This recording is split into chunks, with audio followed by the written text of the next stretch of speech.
Why did Jesus say, my God, why have you forsaken me?" Jesus' cry on the cross, my God, why have you forsaken me?"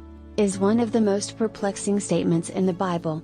In this video, we will explore the meaning behind this cry and what it tells us about the nature of Jesus' sacrifice. In the Gospel accounts of Jesus' crucifixion, we read that as Jesus was dying, he cried out, my God, why have you forsaken me?" This cry has puzzled and confused scholars and believers for centuries, and there have been many interpretations and explanations offered.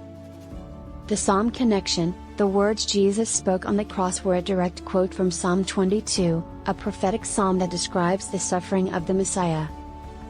By quoting this psalm, Jesus was identifying himself with the prophetic figure of the Messiah, who was to suffer and die for the sins of his people. The weight of sin, the agony of the cross was not just physical, it was also spiritual. Jesus was bearing the weight of the sin of the world on his shoulders, experiencing the separation from God that sin causes. This was the ultimate sacrifice, to take on the punishment that humanity deserved in order to reconcile us with God. The victorious cry: despite the apparent despair in Jesus' cry, there is also a note of triumph. The psalm that Jesus quoted begins with a cry of despair but ends with a declaration of victory and praise. This indicates that Jesus knew that his suffering and sacrifice would ultimately result in the triumph of God's plan for salvation.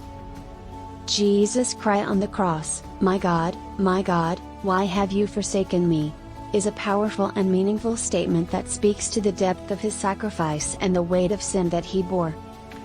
By quoting Psalm 22, Jesus was identifying himself as the prophesied Messiah and demonstrating his willingness to endure the ultimate sacrifice for the sake of humanity.